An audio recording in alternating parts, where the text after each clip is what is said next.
What's up, YouTube? It's BF416 shooter here, and some of you follow my Facebook page, Timberline Thinning Co. Pretty much started selling all that stuff and getting into this 1/10 scale remote control stuff. It just seems to me like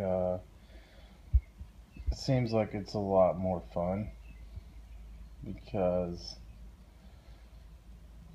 you know, like a couple of my 1/50th models, I got roughly the same amount of money into them as I do this. And this thing I can drive, you know, around and rock crawl with. So that's what you'll probably see a lot more videos of this as I get going. But this is an Axial SCX10 that I bought, the RTR.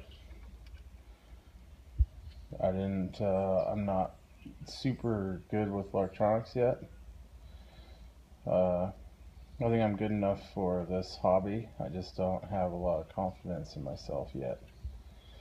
So this is the car wagon body that's been trimmed, and then I took the stickers off the sides here, and the black is actually spray paint, and then I had to paint the inside of the bed.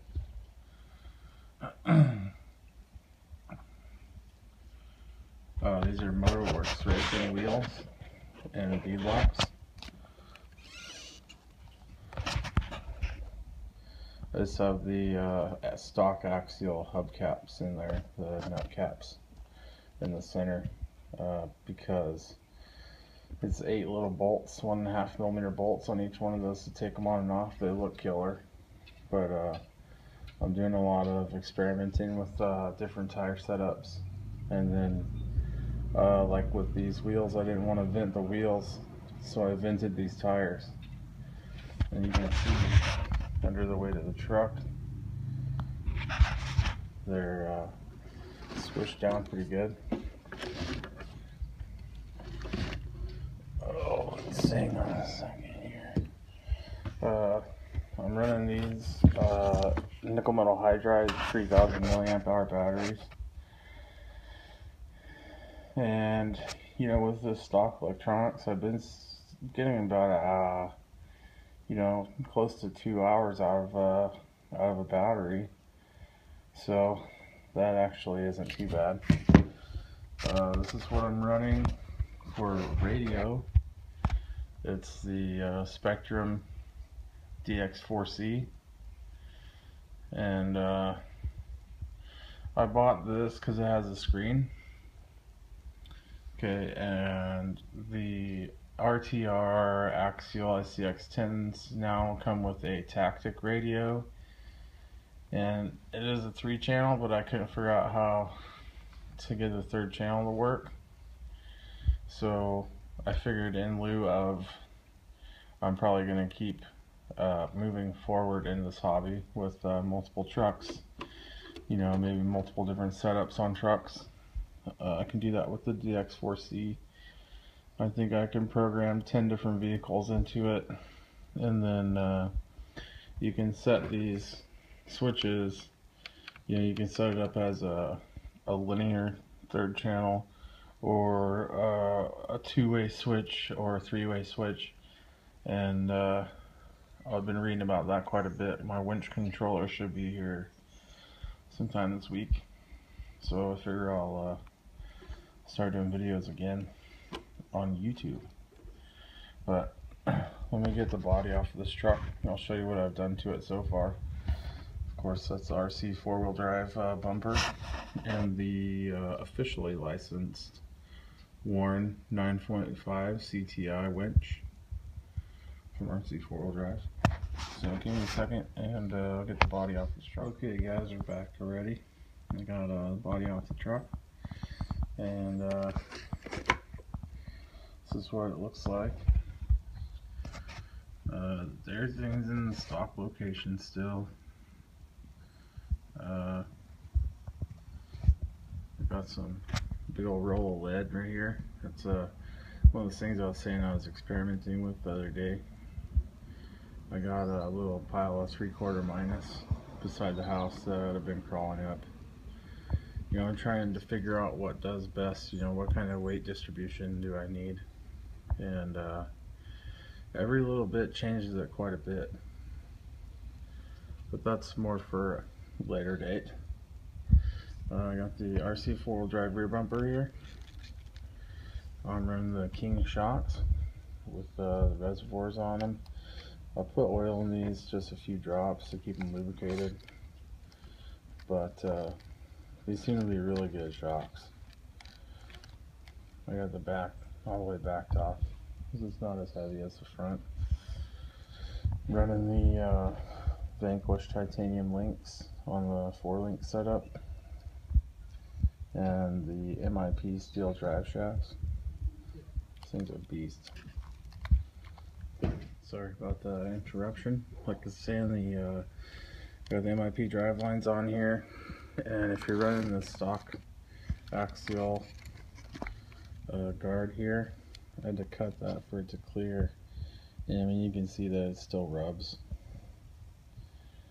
but I don't think it's a big deal. It's a steel drive shaft, you know. I could have taken it off, but I kind of like having the spur gear covered. I like to do stupid stuff sometimes, and if I can keep guards in place, it's probably the best.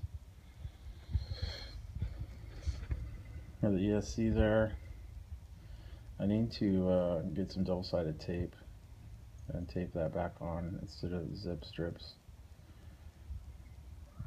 around the radio box. Maybe I'll get some of that today. But I did find on eBay, I just ordered a Vanquish aluminum transmission housing with the hardened gears in it, and now all I'm going to need to get is a spur gear, a metal spur gear for it, and I'll get that in one of these days. And then I just ordered some pig snout chassis long boy sliders. They're longer than the, you know, your everyday rock slider. I figured that would be the best with this Ram chassis because it seems like it's pretty long there. And then see where I'm running my shock adjustment up front. I just ordered some Vanquish aluminum shock hoops. Those should be here today, so you might get a little bit of an update video tonight or tomorrow with those on. I don't know yet, but underneath you can see that with the Vanquish links that I bought, there were enough that I could 4-link the front. And in your spare parts kit, when you get these, there's another one of the axle trusses, the plastic ones, and that's all I did is put that on the front axle. Let's see.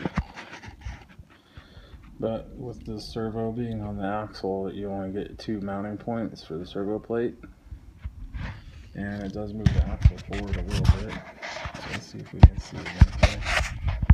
I had to trim out that cross member for the servo to clear. But, that's soon to be gone anyways. I just ordered another bunch of stuff. I'm gonna vacuum out the servo,